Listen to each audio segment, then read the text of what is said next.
Da soll noch mal einer sagen, in der DDR war alles trist und grau. Schaut euch mal diese Farben an.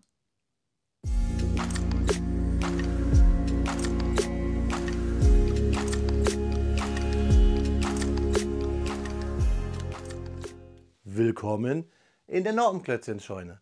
Mein Name ist Blockstar und ja, liebe Genossinnen und Genossinnen, es gibt kaum ein Set, auf das ich mich seit der Ankündigung bei Kobi am meisten gefreut habe. Es ist mal wieder ein Flugzeug, aber diesmal hat es einen ostdeutschen Hintergrund. Freunde, ich stelle euch heute die 5851, die MiG-29 der NVA vor, sprich der Luftstreitkräfte der Deutschen Demokratischen Republik. Zwei MiGs habe ich euch hier auf dem Kanal schon vorgestellt, findet ihr oben auf dem i, aber über die wollen wir heute nicht sprechen, sondern über die der DDR. Freunde, schnappt eure Vita Cola und euren kalten Hund und dann kommt mit mir auf den Bautisch, dann schauen wir uns dieses Set genauer an.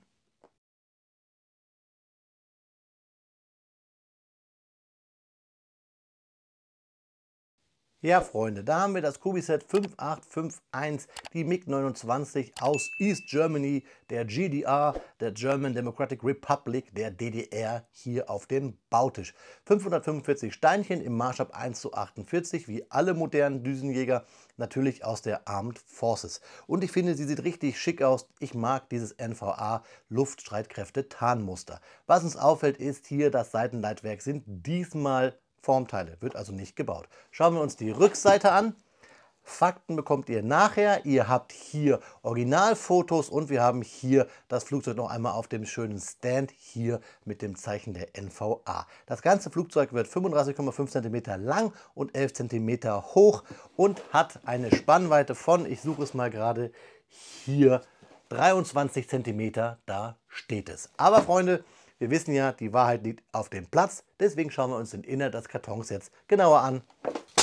Ja, Freunde, da haben wir den Inhalt aus dem Karton gezaubert und wir sehen schon hier, das liegt nicht an meinem Zaubertrick, Kobi hat mal wieder meine Anleitung zerknickt beim Reinlegen in den Karton. Schade, schade, schade. Da haben wir die Anleitung, Klammer gebunden, DIN A4 und wir haben zwei Bautüten, Tüte 1, Tüte 2 mit vielen schönen Kobi-Steinen. Legen wir an die Seite, schauen wir uns gleich an. Da haben wir die Anleitung. Ab 8 Jahren, traurige Zwiebel, ihr kennt das, Klammer gebunden. Die Fakten, die ihr von mir auch gleich nochmal bekommt bzw. hört. Wie arbeitet man mit einer Kobi-Anleitung? Ich sag's euch. Tüte 1, die reißen wir auf. Ihr sortiert euch die nach Farben oder Haufensystem oder packt es in Schälchen, Gläsern, wie ihr wollt und baut drauf los. Der erste Schritt ist farblich.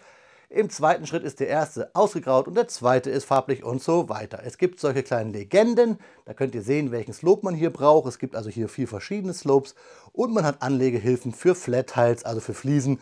Hier benötigen wir eine 1x3er Fliese und hier eine 1x1er bzw. 2. Ihr seht es da unten, denn in diesen Rechtecken sieht man immer, wie viele Steine man braucht. Pfeile weisen uns den Weg, bis wir die Tüte 2 aufreißen müssen. Und schaut mal, Freunde, hier, wir haben wahrscheinlich sogar hier das Ende eines Blattes erreicht.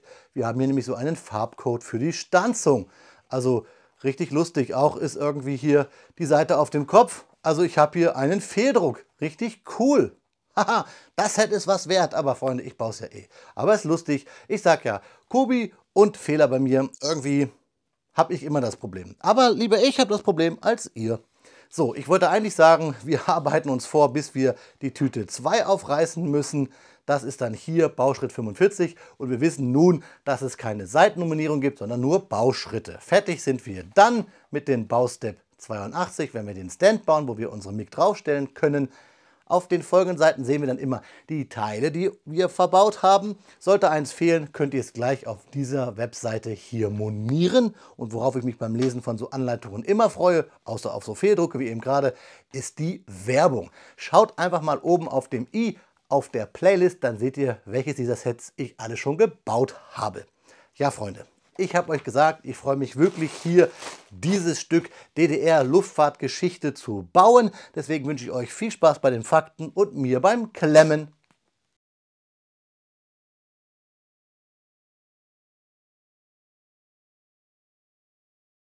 Speedbild-Zeit ist Faktenzeit und natürlich sprechen wir heute über die MiG-29 in ihrer Rolle als Jäger der Luftstreitkräfte der Nationalen Volksarmee der Deutschen Demokratischen Republik. Die MiG-29, ein herausragendes sowjetisches Jagdflugzeug der 4. Generation, spielte eine entscheidende Rolle in den Reihen der Nationalen Volksarmee der ehemaligen Deutschen Demokratischen Republik während des Kalten Krieges. Dieses Flugzeug, das unter dem NATO-Codenamen Fulcrum bekannt ist, war nicht nur ein Symbol militärischer Stärke, sondern auch ein technologischer Meilenstein für die DDR. Fulcrum bedeutet so viel wie Drehpunkt und wer Star Wars Rebels kennt, der kennt diesen Namen auch. Die Maschinen wurden übrigens alle in der Sowjetunion hergestellt. Die DDR erwarb ihre ersten MiG-29-Flugzeuge in den 1980er Jahren. Diese Beschaffung war Teil eines umfassenden Modernisierungsprogramms für die NVA und sollte dazu beitragen, die Verteidigungsfähigkeiten des Landes zu stärken. Die MiG-29 repräsentierte den Höhepunkt der sowjetischen Luftfahrttechnik und versprach eine unübertroffene Luftüberlegenheit zu der damaligen Zeit. Die MiG-29-Maschinen waren in verschiedenen Einheiten der Luftstreitkräfte der NVA im Einsatz, darunter die 1. Jagdfliegerdivision Ferdinand von Schill in Preschen und später in Holzdorf. Diese Division war spezialisiert auf den Luftverteidigungssektor und spielte eine tragende Rolle bei der Sicherung des Luftraums über der Deutschen Demokratischen Republik. Insgesamt erwarb die DDR 24 MiG-29, die in verschiedenen Varianten, einschließlich MiG-29G und MiG-29UB, betrieben wurden. Die MiG-29 war mit 2 leistungsstarken Klimov RD-33 Triebwerken ausgestattet, die eine Höchstgeschwindigkeit von Mach 2,25 ermöglichten. Mit einer beeindruckenden Auswahl an Luft-Luft- und Luft-Boden-Bewaffnungen, darunter R-27-Raketen und R-73-Lenkwaffen, war die MiG-29 für verschiedene Einsatzszenarien gerüstet. Die MiG-29 konnte eine maximale Reichweite von etwa 2100 Kilometern erreichen und in Höhen von bis zu 18.000 Metern operieren. Obwohl die DDR nie in einen bewaffneten Konflikt verwickelt wurde, blieben die MiG-29-Flugzeuge der NVA einsatzbereit und wurden regelmäßig für Übungen und Patrouillenflüge eingesetzt. Mit dem Fall der Berliner Mauer im November 1989 und der deutschen Wiedervereinigung im Jahr 1990 endete die Ära der MiG-29 in der NVA. Die Flugzeuge wurden demobilisiert und schließlich außer Dienst gestellt. Einige von ihnen wurden später von der Bundeswehr übernommen, während andere verkauft und verschrottet wurden. Die Bundeswehrmaschinen waren beliebte Trainingspartner im Rahmen von NATO-Übungen, da die Bundeswehr der einzige NATO-Staat war, der die MiG-29 im Einsatz hatte. Die MiG-29-Maschinen der Bundeswehr wurden später im Rahmen der NATO-Partnerschaft an Polen übergeben. Polen hat einige dieser Maschinen mittlerweile an die Ukraine übergeben. Die Version, die Kobi hier als Set verwurstet hat, also das originale Vorbild, war eine MiG-29A ursprünglich mit der Werksnummer 29605-25114, hatte die taktische Nummer 661, sehen wir auch hier bei den Fliesen, die ich angebaut habe, und war bei dem JG3 stationiert. Bei der NVA wurde sie am 3.10.1990 außer Dienst gestellt. Bei der Bundeswehr wurde sie auf den G-Standard modernisiert und erhielt die taktische Kennung 2906 und ging dann als 4107 für den symbolischen Preis für 1 Euro. So wurden hier alle MiG-29 nach Polen verkauft und ist dort nun im Einsatz bzw. wahrscheinlich bei der Ukraine. Das JG3 in Preschen hieß Wladimir Komarov. Das wollte ich euch noch hinterher schieben. Die MiG-29 in der NVA bleibt ein bemerkenswertes Kapitel in der Geschichte der Luftstreitkräfte der DDR. Sie unterstreicht die technologische Leistungsfähigkeit und militärische Präsenz, die die DDR während des Kalten Krieges erreicht hatte, und ihre Rolle bei der Verteidigung des ostdeutschen Luftraums. Ja, Freunde, das waren ein paar oberflächliche Worte zu MiG-29 in der NVA. Später bei den Detailfotos geht es weiter, da gibt es noch weitere Fakten zu den Luftstreitkräften der NVA, also dranbleiben lohnt sich. Freunde, jetzt aber viel Spaß beim Review des Klemmbaustein-Sets von Kobi, der 5851 der MiG-29 East Germany bzw. NATO-Code Fulcrum. Nach 1 Stunde und 42 Minuten steht sie da, unsere MiG-29 aus dem Hause Kobi, die 5851.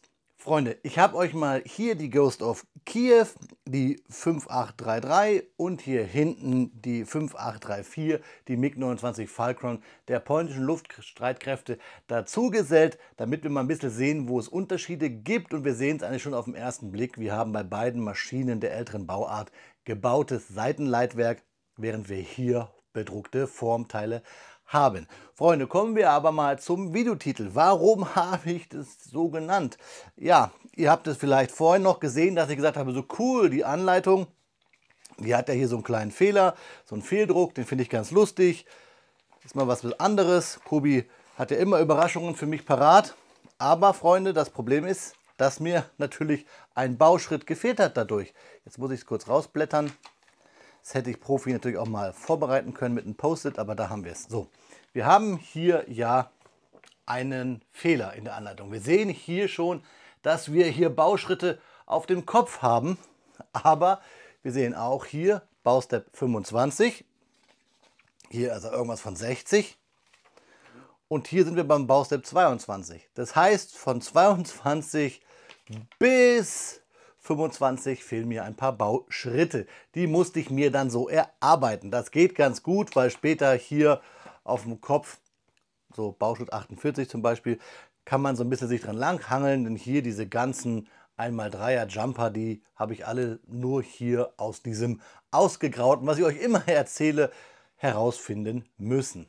Also deswegen bin ich ein bisschen enttäuscht. Ich habe es erst cool gefunden, dass ich hier so einen Fehldruck hatte, aber ich muss jetzt bei Kobi hier diese Bauanleitung reklamieren und das ist schon ziemlich ulkig. Mal gucken, wie Kobi da reagiert. Ich habe ein bisschen Erfahrung mit Kobi-Sets, deswegen habe ich mich wie gesagt dran langgehangelt, aber es ist schon sehr unschön, nennen wir es mal so, denn ich habe dafür ja Geld bezahlt. Ja, was ich dafür on top bekommen habe, ist bei Kobi hier wie immer ein bisschen Kleinkram, der nach dem Bau über ist. Hier ein paar Bügelperlen, Stängchen, ein Bolzen, ein Bügelperlenapplikator und ein Visier für die Schrumpfgermanen-Minifigur. Ihr kennt das, wenn ihr meine Videos verfolgt, denn in diesen 1:48 Flugzeugen sind ja keine richtigen Piloten. Ghost of Kiev war hier eine Ausnahme, beziehungsweise war die Figur ja eine Sonderfigur. Schauen wir uns aber jetzt mal die MiG-29 an. Ich will euch sagen, Freunde, dass der Bau trotzdem sehr viel Spaß gemacht hat. Ich mag dieses Flugzeug. Ich habe mich sehr gefreut, dass Kobi jetzt hier eine Version der NVA rausgebracht hat. Denn das war das Flugzeug, was ich eigentlich von Kobi zuerst hätte haben wollen. Also ich hätte die Ghost nicht gebraucht, ich hätte die polnische nicht gebraucht. Die hier hätte ich am liebsten sofort gehabt. Ist ja logisch, als Deutscher hat man da natürlich einen besonderen Hintergrund dazu. Und ich mag so ein bisschen die Historie der NVA bzw. der DDR. Ich meine, ihr wisst, dass dieser Kanal handelt sich auch immer um irgendwie historische Sachen. Was ich vorab schon blöd finde, ist, was es aber bei der Maschine gab, ist vorne hier diese Spitze. Die ist aus diesem Kobi Hartgummi für diese Antennen. Aber wer Kobi kennt, der weiß, ja, Fernhalten von Wärme, Fernhalten von Katzen, Fernhalten von UV-Strahlen. Ich wette mit euch, in einem halben Jahr hat die Antenne ja Probleme mit der Standhaftigkeit, um es mal so zu sagen. Schauen wir uns aber erstmal den Stand an. Das ist dieser neue Stand in Transclear. Wir haben hier schön unser bedrucktes MiG-29 Typenschild. Wir haben den schön glänzenden Fuß, den ich schon blind bauen kann. Und wir haben hier diesen Kaffeeumrührer, nenne ich ihn mal, weil er jetzt durchsichtig ist, dieser Stab. Ich muss immer wieder sagen, ich fand es früher cooler, als Kobi hier noch eine Plate hatte, denn die Noppen haben dann hier geholfen, dass sich dieser Stab nicht verbiegt und die Flugzeuge werden ja immer einen Tucken schwieriger bzw. schwerer, weil Kobi detailreicher baut und deswegen würde ich mir wirklich wünschen, dass Kobi hier vielleicht wieder zurückgeht. Ich habe nichts dagegen, dass man Noppen sieht. Schreibt mir jetzt mal eure Kommentare, eure Meinung. Ich finde es ganz okay, dass man bei einem Klemmbaustein-Set nicht nur unten die Tube sieht, sondern dass man auch ruhig mal Noppen sieht. Und wenn es dann zur Standhaftigkeit hinzufügt, gerade hier bei so einem Stand, der ja nun mal standhaft sein soll, habe ich nichts dagegen. Also ich will jetzt hier keinen Fehler suchen, aber ich sage nur meine persönliche Meinung. Ich hätte es ganz gerne wieder, wenn Kobi das machen würde. Kommen wir aber jetzt zum coolen Flugzeug. Und ich muss euch sagen, es ist wirklich cool, weil wir sehen, wir haben hier wirklich ein schönes Tarnmuster, weil wir haben hier dunkelgrün, wir haben dieses NATO-Grün, nenne ich es mal, wir haben Tan und wir haben dieses Rostrot-Braun-Rot. Dass die Drucke hier ein bisschen abweichen zu der ABS-Farbe, ja, ist geschenkt. Dafür haben wir aber diese schönen Fliesen mit dem Hoheitsabzeichen der Luftstreitkräfte der Deutschen Demokratischen Republik bzw. der NVA. Von vorne ganz cool, auch mit dieser Spitze.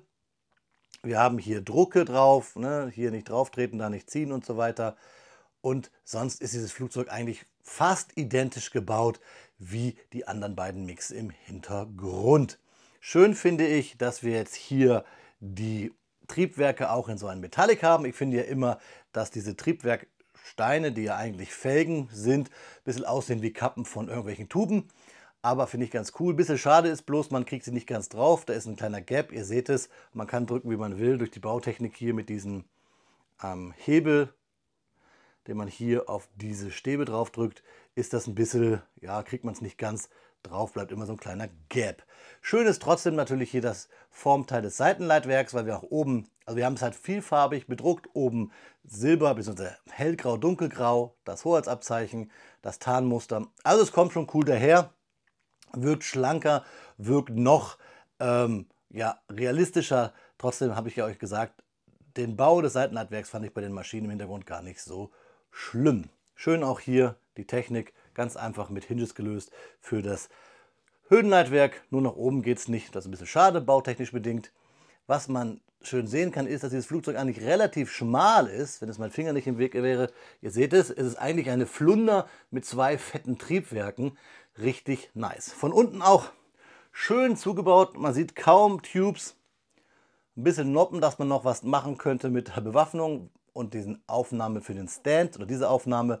Und man kann das Fahrwerk ganz leicht einfach abmontieren, indem man es einfach rauszieht. Hier 1, 2, 3 einfach wegnehmen und schon könnte man seine MiG-29 der NVA in einer Flugversion auf den Stand stellen. Schön auch hier hinten dieser Transclear in Dark Trans. Da sieht man ein bisschen Endstein, nenne ich es mal. Also wirklich ein schönes Flugzeug, schöne Formgebung, auch hier schöne Drucke, die 661. Ich habe euch das gerade erzählt in den Fakten und auch cool diese typischen, auch grünen Felgen bei dem Fahrwerk. Und die Bewaffnung habe ich euch auch gerade alles bei den Fakten erzählt. Also ich muss wirklich sagen, der Bauspaß ist hier wirklich da. Ich kann auch jedem nur empfehlen, baut mal einen 1:48 Düsenjäger von Kobi. Die machen schon Bock, gerade mit den verschiedenen Slopes, viele Jumper. Und auch das gebaute Tarnmuster hier ist cool. Unterscheidet sich natürlich von denen der Maschinen im Hintergrund. Deswegen auch die Variation der Teileanzahl. Aber sonst sind sie eigentlich fast identisch. Auch von unten wie im Hintergrund die Maschinen.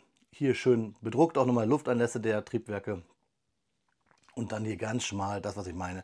Also wirklich eine sehr schmale Maschine, wenn jetzt nicht das Fahrwerk wäre oder meine Finger. Ja. Schreibt mir eure Meinung mal zu MiG-29 von Kobi hier, der NVA, unten in die Kommentare. Ihr bekommt natürlich jetzt nochmal ein paar Detailbilder. Und das Coole ist, Freunde, ich habe da dann nochmal ein paar Fakten zur NVA bzw. zu den Luftstreitkräften der NVA für euch beigepackt. So, wir stellen sie mal hier in der Mitte. Ghost of Kiev, Falkram Polen und hier unsere MiG-29 der NVA und später dann sogar der BRD. Freunde, jetzt viel Spaß bei den Detailfotos und bei den Fakten, die ihr da nochmal bekommt. Wie immer an dieser Stelle bekommt ihr ein paar Detailbilder, um euch selber einen Eindruck vom Kobi Z5851 verschaffen zu können. Ich habe hier mal die Schwestern, die Ghost of Kiev und die polnische Falkram euch am Anfang daneben gestellt, damit ihr die Sets hier nochmal ein bisschen vergleichen könnt und euch selber, wie gesagt, ein Bild verschaffen könnt. Ich wollte euch aber noch ein paar Fakten zur NVA geben, beziehungsweise zu ihrer Luftwaffe, die gar nicht Luftwaffe hieß. Sie hießen die Luftstreitkräfte, beziehungsweise war es die Luftverteidigung, also LSK oder LV. Ich kann euch generell, wenn ihr euch interessiert für die NVA bzw. die Luftstreitkräfte der Deutschen Demokratischen Republik, nur das Buch Kampfflugzeuge der NVA empfehlen von Michael Norman aus dem Motorbuchverlag hier aus Stuttgart. Ich werde euch das Buch unten verlinken. Ist ein Affiliate-Link, da habe ich auch was von. ein sehr cooles Buch, aus dem ich auch ein paar meiner Infos habe, die ich euch hier heute mitgegeben habe. Etwas lustig ist, dass es in diesem Buch auch ein kleines Kapitel gibt, in dem wir mal den Sprachjargon von Luftwaffe bzw. Luftstreitkräfte der NVA gegenüberhalten, denn das wissen wir ja, es gab in der DDR ja eine Art besondere Sprache und es hört sich lustig an, wie die Bundeswehr gesprochen hat und wie die NVA gesprochen hat, beziehungsweise die Luftverteidigung. Und das wurde zusammengefasst von einem ehemaligen Piloten der NVA bzw. der Bundeswehr. Zum Beispiel gibt es in der Bundeswehr den Begriff Bomber, während das in der NVA Bombenflugzeug hieß. In der Luftwaffe gab es die Formation, in der NVA war es die Gefechtsordnung. In der NVA gab es das Jagdbombenflugzeug, während es in der Bundesluftwaffe der Jagdbomber war. Ihr kennt das Wort Radar, so heißt es auch bei der Luftwaffe, aber nicht bei der NVA. Da war es das Funkmessvisier bzw. die Funkmessstation oder der Funkmesskomplex. Das Radio in der Bundeswehr hieß bei der NVA Funkstation. Während die Bundeswehr Lenkflugkörper hatte, hatte die NVA Lenkraketen. Und, was ich ziemlich lustig finde, ist, dass man in der Bundesluftwaffe einen Pilot hatte, während man in der NVA einen Ljotschick hatte. Das ist wahrscheinlich russisch, aber genau weiß ich nicht. Schreibt mir das mal gerne bitte unten in die Kommentare. Ja, Freunde, das waren nochmal ein paar lustige Fakten der NVA. Wie gesagt, aus dem Buch Jagdflugzeuge der NVA von Michael Normann. Motorbuchverlag findet ihr unten in der Videobeschreibung. Und jetzt zum Abschluss noch ein paar liebe Worte von mir. Ja, Freunde, da ist das Video schneller zu Ende, als eine Spargelstechfachkraft in Belitz Spargel ernten kann. Freunde, die MiG-29 der NVA, der Luftstreitkräfte der DDR. Mein Highlight in meiner kleinen Sammlung der MiG-29, muss ich euch sagen, wobei natürlich die Ghost of Kiev hier immer einen Sonderwert hat, einen Stellenwert wegen der Minifigur. Schreibt mir eure Meinung zum Set gerne mal unten in die Kommentare und auch gerne mal eure Geschichte vielleicht zur DDR. Ich muss sagen, es gibt viele Produkte aus dem Osten, die ich liebe. Bei mir muss immer Bautzner Senf im Kühlschrank sein. Ich mag Vita Cola und auch mit solchen Sachen wie Tote Oma oder mit Würzfleisch oder den DDR-Jägerschnitzel kann ich mich sehr, sehr gut anfreunden. Wenn ihr da eine Geschichte habt zur NVA oder zu etwas, was ihr an der ehemaligen DDR besonders geschätzt habt, also an Lebensmitteln, an Geschichten, natürlich nicht an den Unrechtsstaatssystemen, schreibt es mir gerne bitte unten in die Kommentare. Würde mich echt drüber freuen. Und natürlich eure Meinung zum Set habe ich euch gerade gesagt. Bei Kubi muss ich nachbohren, da muss ich schimpfen. Die Anleitung war wirklich Grütze. Solange es keine PDF-Anleitung bei Kubi für neuere Sets gibt, kann ich sie nicht gebrauchen. Das werde ich also monieren. Ich halte euch da auf dem Laufenden. Und was bleibt mir dann noch zu sagen als habt eine schöne friedliche Zeit, bleibt gesund und bei Flugzeugen ist bei mir immer der Spruch, einen guten Flug, auf Wiederbauen, euer Freund der Blockstar.